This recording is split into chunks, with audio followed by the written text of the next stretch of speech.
Muito bem. Nós estamos diante de um dos dramas mais épicos das Escrituras e da história da humanidade. A história de Jó é incrível. A história de Jó, ela vai tratar de uma maneira tão rica e profunda a questão da existência. E muito mais abrangente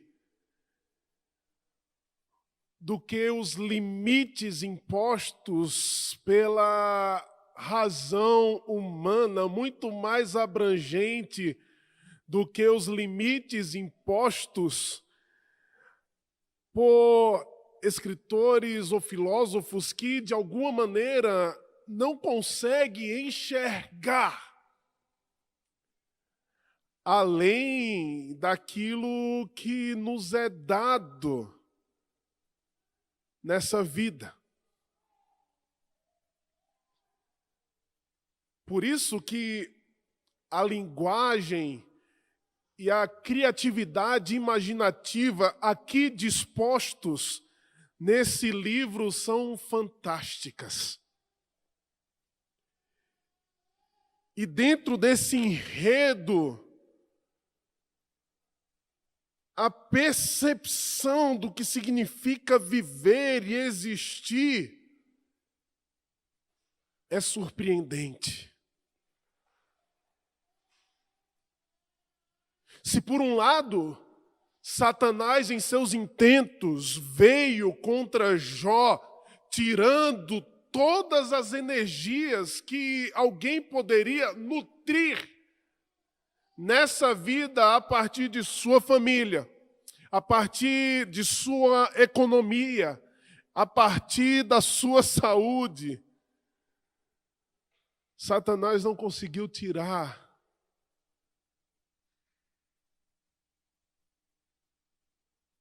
Deus de Jó. Satanás não conseguiu tirar a percepção que, acima de todas as circunstâncias, há um Deus que tem olhado para a minha vida. Ainda que Jó não percebesse isso, a gente vai ver, quando a gente lê todos esses 42 capítulos de Jó, e fica a dica, se você quer compreender esse livro, não lê um capítulo por capítulo. Lê do capítulo de 1 a 4. Depois, você vai ler do capítulo 4 até o capítulo 32. Aliás, até o capítulo 38. E depois você lê do 38 até o 42. Você vai entender bem o livro de Jó. E na disposição argumentativa e poética que esse livro traz, nós podemos ver o quanto é profundo o conhecimento de Deus e a sabedoria humana dispostas nestes capítulos. É de fato um livro incrível. Satanás não conseguiu tirar Deus de Jó, ainda que não conseguiu tirar Deus das reflexões, da argumentação de Jó. Quando a gente se depara com a existência e com as lutas, uma das coisas que de fato o inimigo tentará usar contra nós será tirar tudo aquilo onde nós colocamos a nossa esperança, será tentar tirar tudo aquilo onde nós colocamos a nossa motivação, será tentar tirar tudo aquilo onde nós colocamos a nossa energia e que, porventura, podem ser, sim, um ídolo no nosso coração.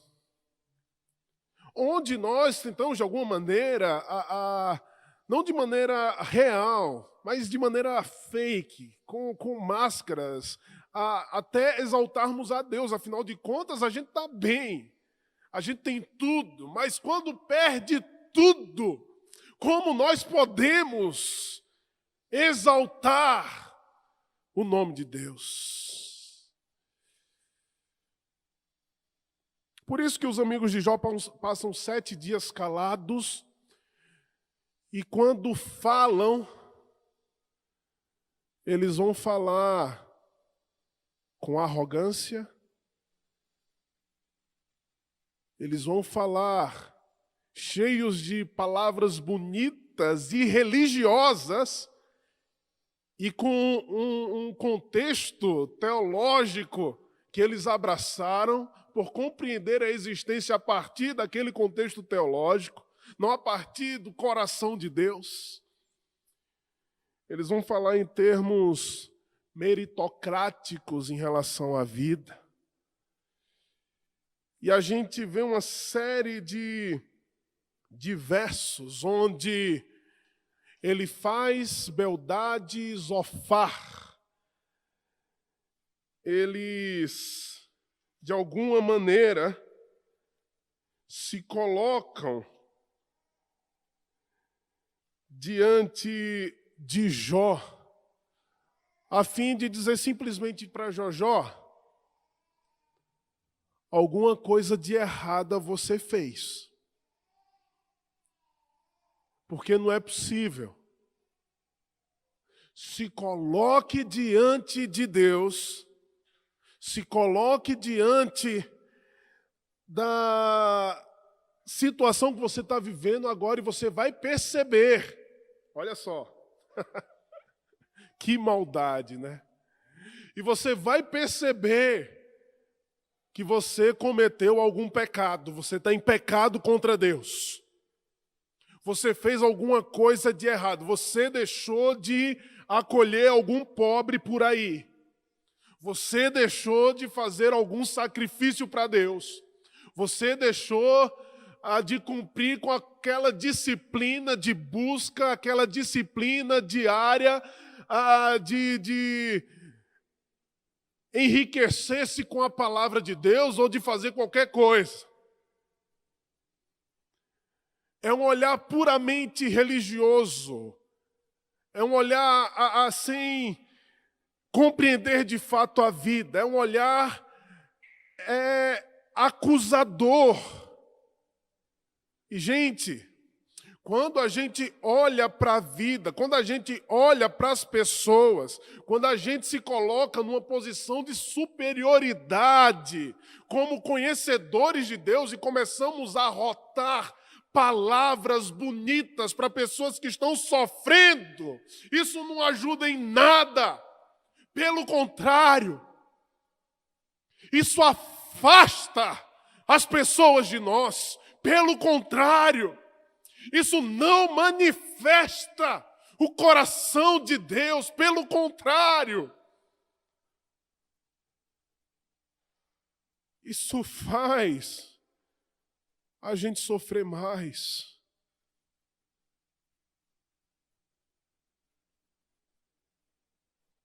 Pode, porém, o justo, o íntegro, o reto de coração sofrer nessa existência? Pode o íntegro, o justo, aquele que é fiel, sofrer nessa existência?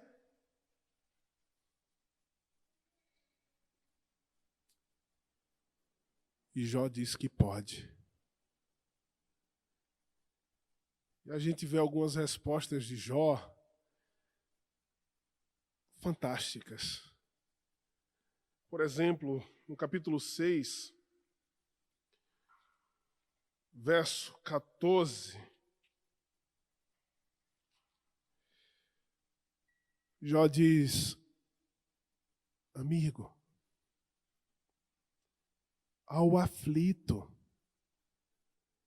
deves mostrar compaixão,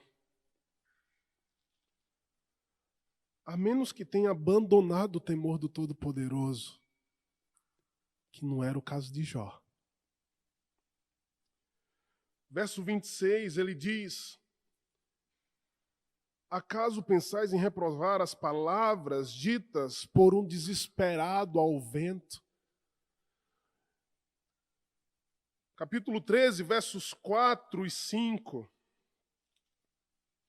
diz: vocês besuntais a verdade com mentiras, e vós todos sois médicos que não valem nada.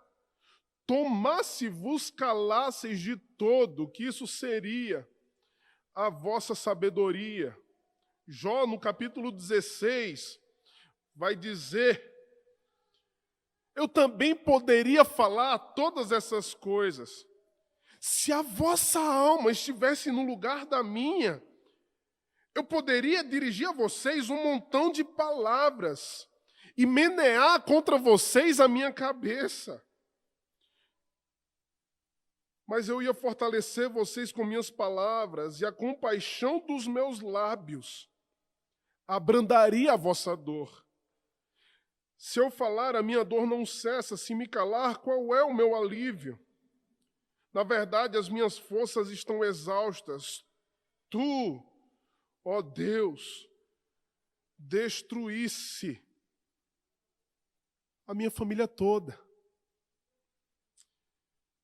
Permiti, pois, que eu fale para desafogar-me, abrirei os lábios e responderei. Não farei acepção de pessoas, nem usarei de lisonjas com o homem, porque não sei lisonjear. Em caso contrário, em breve me levaria o meu Criador. Jó, de alguma maneira, ele está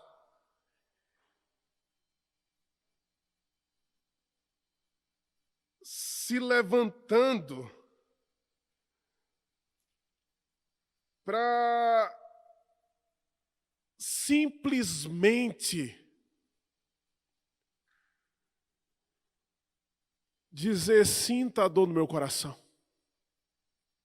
Quando nós lemos todo esse livro, a gente vai perceber que ali existe um homem afogado em lágrimas. Ali existe um homem afogado em dor. Ali existe um homem desesperado.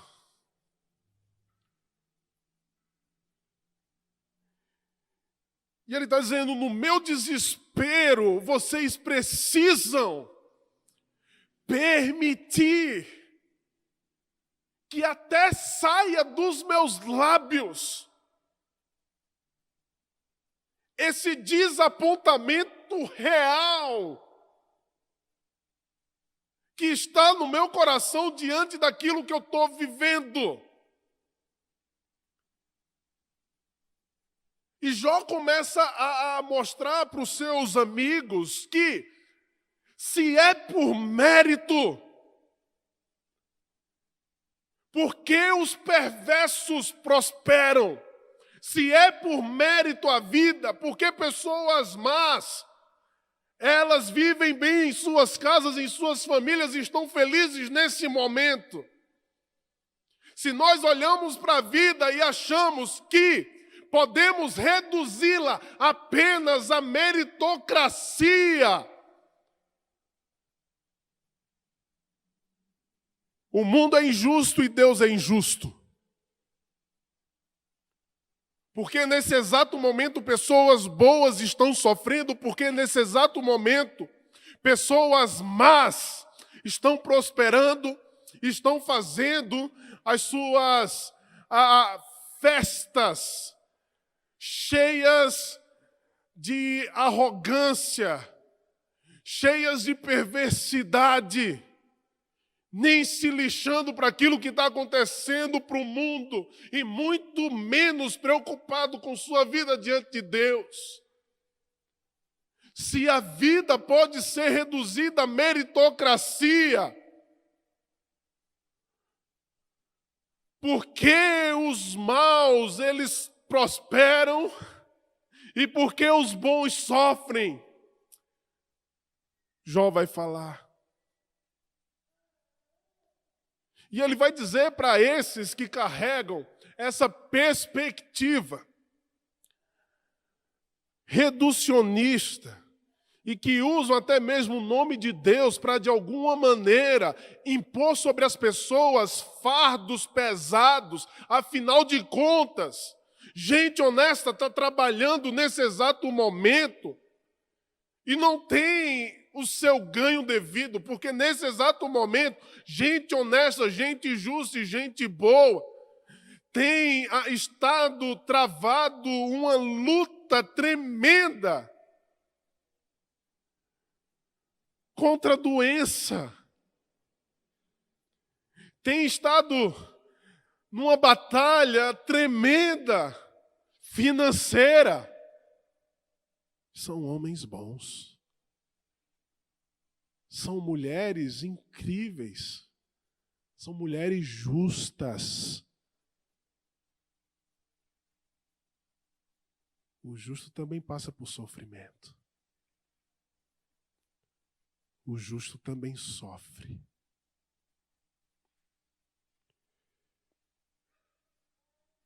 E é interessante que fala Jó, que era aquele homem extremamente respeitado em todo o Oriente. Ele era muito rico. Ele era respeitado por reis, ele era honrado diante de príncipes. Todos paravam. Imagina essa cena. Isso tudo está nesse livro maravilhoso. Imagina essa cena. Todos paravam quando Jó chegava. Então estava aquela festa, aquelas pessoas respeitadas socialmente, aquelas pessoas que tinham uma posição social elevada. Nesse meio estava Jó, e todos conheciam Jó como um homem bom, justo e íntegro. E naquele ambiente de festa, naquele ambiente de alegria, Jó abria a boca para falar, para discursar para os seus amigos. Todos paravam para ouvi-lo. Nessa situação terrível,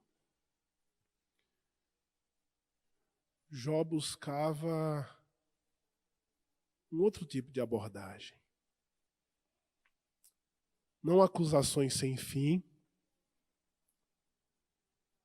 não uma teoria vazia que reduz a existência à mera meritocracia. O que você planta, você colhe. Isso é uma parte da vida. Presta atenção. Existe responsabilidade? Óbvio que existe. Existe mérito diante dos nossos esforços? Óbvio que existe. Existe uma disciplina a se ter para que a gente possa, de alguma maneira, crescer em nosso trabalho, crescer em nossa busca para com o Senhor, crescer em relação aos nossos estudos. Óbvio que existe. Mas existe algo muito maior, que é a graça. Jó fala, ele faz, Zofar e Bildade falam,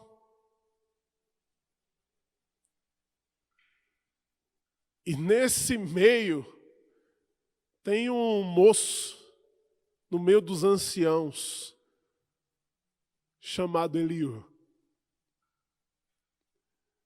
O que vai de encontro a toda uma perspectiva cultural e a nossa perspectiva racional de que os anciãos, os mais velhos, aqueles que de alguma maneira viveram mais essa vida, possuem mais sabedoria, mais entendimento, mais compreensão da realidade.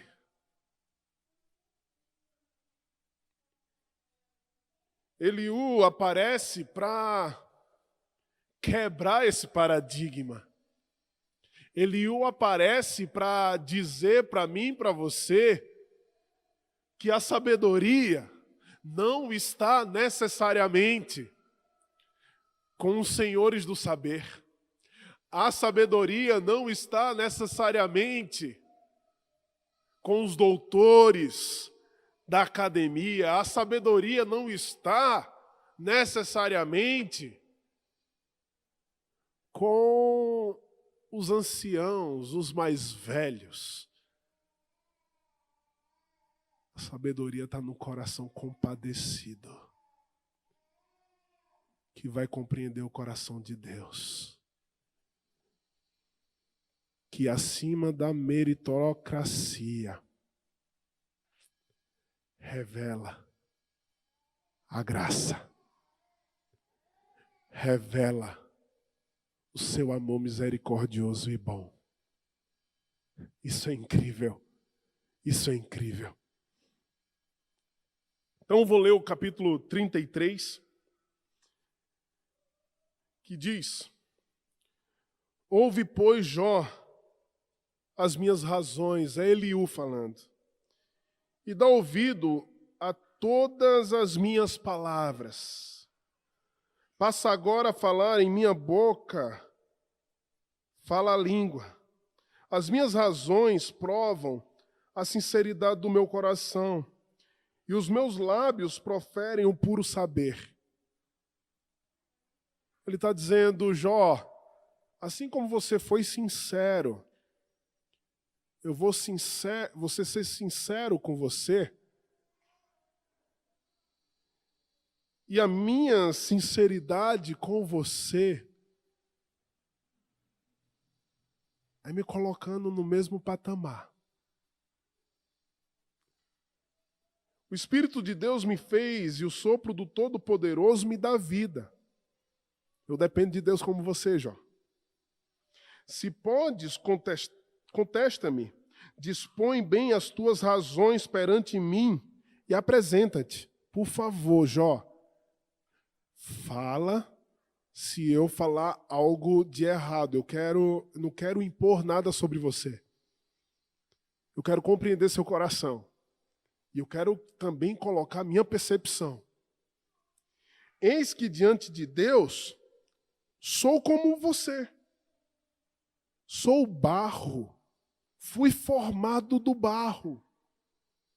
Por isso, não te inspiro terror, nem será pesada sobre ti a minha mão.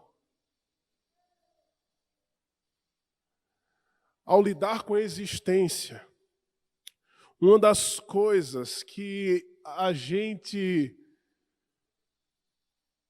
precisa ter compreensão é que todo plano que nós fazemos como homens, eles estão fadados ao desaparecimento. Todos os planos que nós fazemos como homens, eles estão fadados a se tornar pó. Porque essa é a realidade da vida de maneira pura e simples. O que o homem constrói se torna pó. O que o homem faz se torna pó. Seja ele justo, seja ele ímpio. O que ele faz com suas próprias mãos, distante do Deus eterno, se torna pó. Está fadado ao desaparecimento.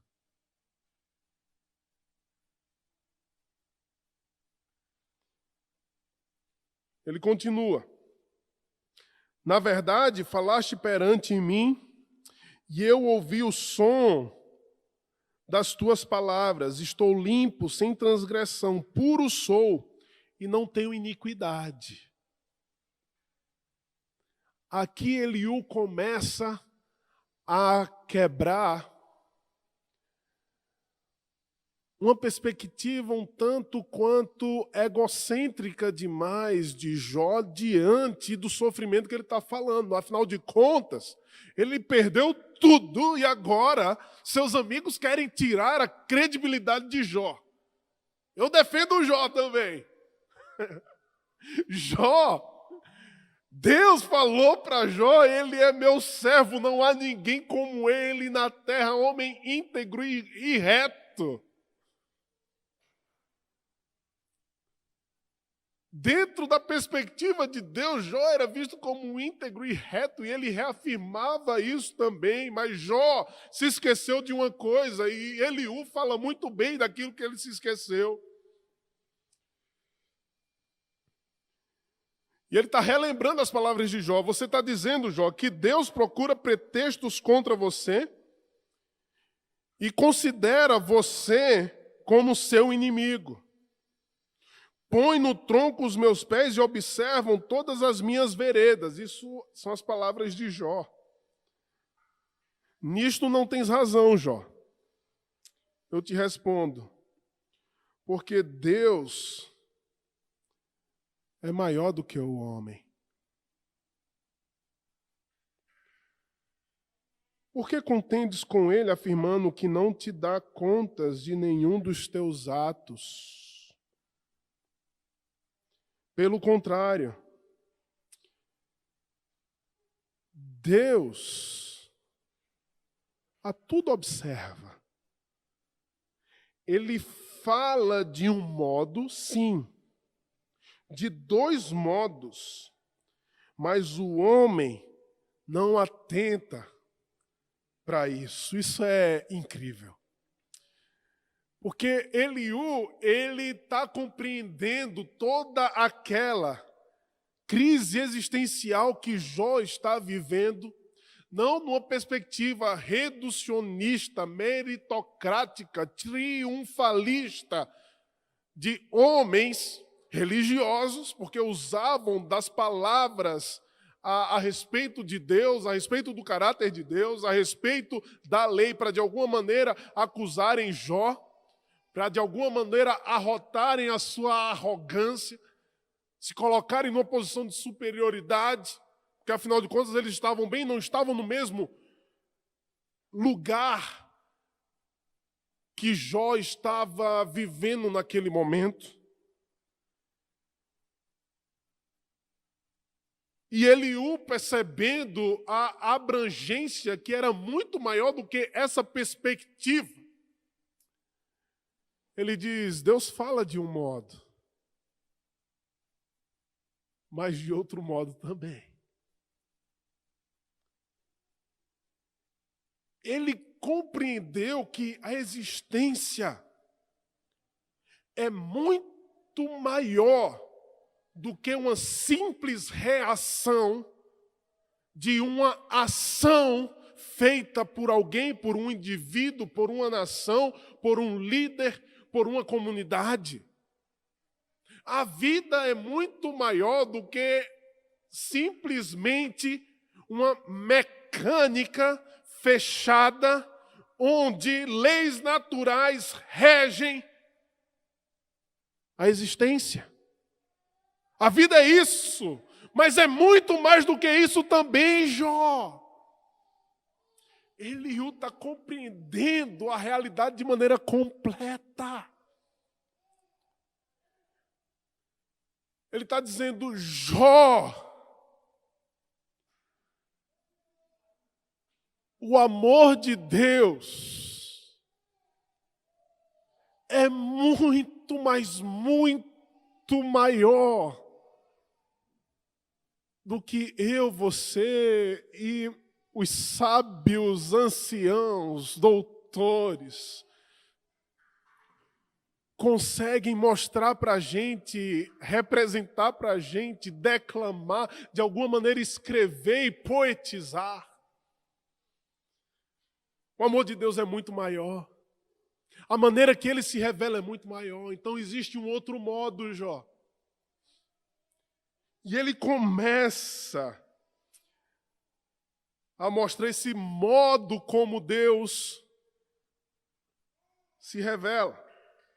Em sonho ou em visão de noite, quando cai sono profundo sobre os homens, quando adormecem na cama, então lhes abre os ouvidos e lhes cela a instrução, para apartar o homem do seu desígnio e livrá-lo da soberba, livrá-lo da queda, para guardar a sua alma da cova e para a sua vida e a sua vida de passar pela espada. Deus está o tempo inteiro livrando a humanidade de suas más intenções, livrando a humanidade das consequências de suas escolhas. Também no seu leito é castigado com dores, com incessante contenda nos seus ossos, de modo que a vida abomina o pão e a sua alma a comida apetecível. A sua carne que se via agora desaparece, e os seus ossos que não se viam agora se descobrem. A sua alma vai se chegando à cova, e a sua vida aos portadores da morte. Os caminhos dos homens são caminhos de morte. Nós temos aqui uma perspectiva ainda mais completa do que Eliú tinha. Porque nós sabemos todo o enredo das Escrituras e nós compreendemos que, como humanos, nós partilhamos do pecado de toda a humanidade. E nós colhemos as consequências de ações que são muito maiores do que as nossas próprias ações. Existe um mal, existe uma maldição nessa terra que foi impetrada a partir da nossa decisão de dizer: eu quero viver sob os meus desígnios, e não sob os desígnios do bondoso Deus. Eu quero viver sob os meus desígnios, e não sob os desígnios do maravilhoso Deus. Eu quero, como dizia John Milton, a Satanás falando, eu quero ser rei no inferno, a ser servo do bondoso Deus. Eis aqui o inferno que a humanidade escolheu. Leva à dor, leva à morte, leva ao sofrimento. E como está Deus nisso?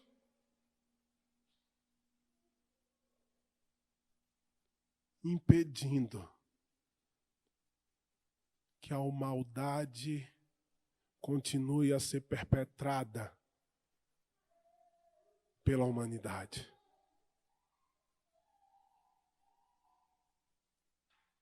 É muito maior do que eu, do que você.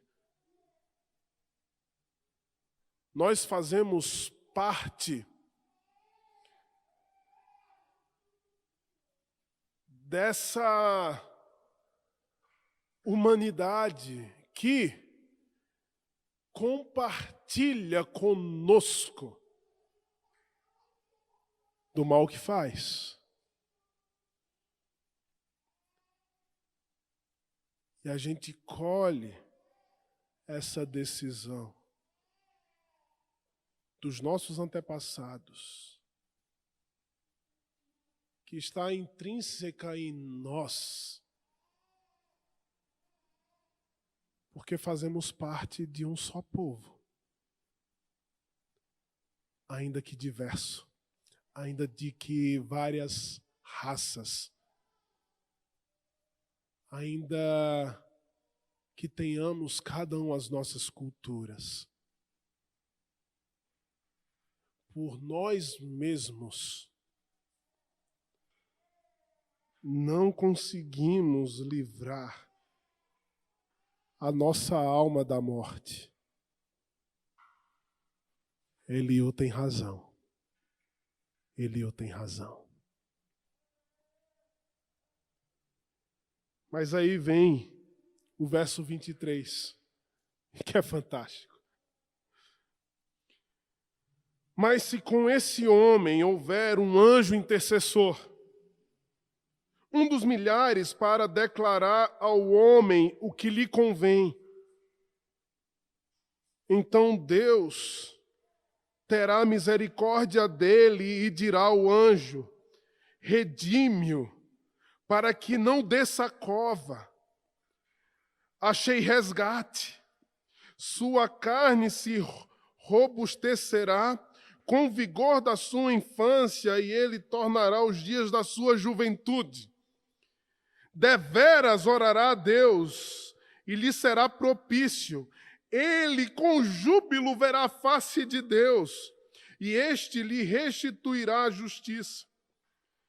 Cantará diante dos homens e dirá: pequei, perverti o direito, mas não fui punido como merecia. Deus redimiu a minha alma de ir para a cova, e a minha vida verá a luz. Eis que tudo isto é obra de Deus 2 e 3 vezes para com o homem, para reconduzir da cova a sua alma e o alumiar com a luz dos viventes. Escuta, pois, Jó, e ouve-me. Cala-te e eu falarei. Se tens alguma coisa para dizer, responde-me. Fala, porque desejo justificar você. Se não, escuta-me, que eu quero te ensinar a sabedoria. Silencia o coração, Jó. Que poderoso isso. Se nós somos fadados ao fracasso por causa da decisão humana em viver como rei no inferno. Inferno é lugar de morte, inferno é lugar de dor, inferno é lugar de sofrimento.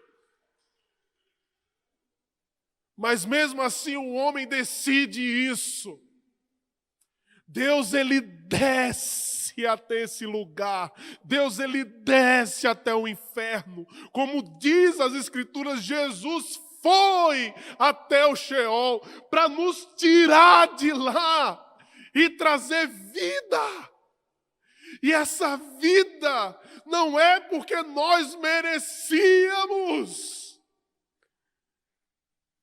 É porque ele é gracioso e bom. É porque ele ama. Como Deus é amoroso. Nesse exato momento, ele está dando aos homens, a mim e a você, a chance de não sucumbirmos em nossas próprias escolhas que nos levam a caminhos de dor, de embrutecimento, a caminhos de ódio, a caminhos de guerra. há caminhos de destruição, há caminhos de ganância, de cobiça, de prostituição. Nesse exato momento, Deus nos dá a oportunidade de olharmos para esses caminhos que nos cercam e que fazem parte de toda a humanidade. Porque perfeito não existe homem nenhum, apenas um, e esse é Cristo Jesus. E mesmo sendo perfeito e justo, sofreu como nós sofremos, para mostrar para mim e para você que Deus tem nos dado graça e abundante graça, para que nós possamos viver essa existência em gratidão e celebração a esse Deus que não nos julga segundo os nossos merecimentos, mas segundo o seu amor por nós.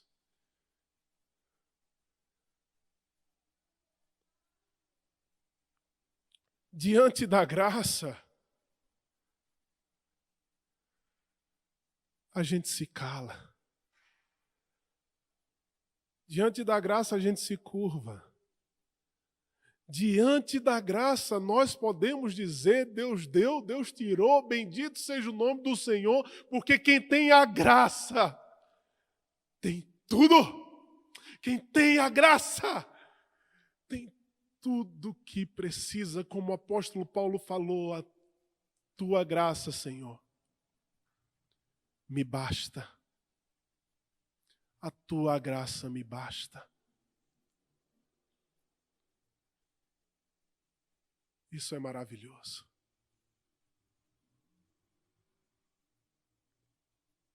Sabe, irmãos, diante desse drama épico,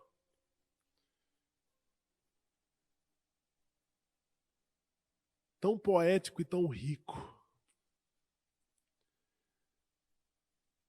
eu queria desafiar você hoje que está lutando a vida, a agradecer porque você está lutando a vida. Deus está te dando oportunidade hoje. E por Ele ser gracioso, Ele te dá vida. Vida abundante. Por Ele ser gracioso, Ele te cura. Por Ele ser gracioso, Ele te coloca novamente naquela posição da qual você não deveria ter saído, mas saiu. Afinal de contas, tudo que o homem constrói está fadado a se tornar pó.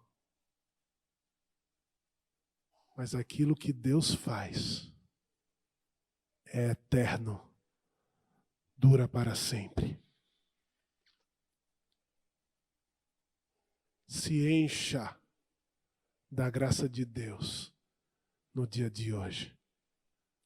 Senhor Deus, vem com poder, graça e glória sobre a vida, Senhor, dos meus irmãos. Abençoa-os, Deus, no nome de Jesus. Derrama, Senhor, o teu poder. Ó Deus, que essa palavra sirva de consolação para aqueles que não conseguem enxergar absolutamente nada na sua frente, que eles enxerguem a tua graça, que eles enxerguem o teu amor, que eles enxerguem, Senhor, a tua realidade, a tua vida.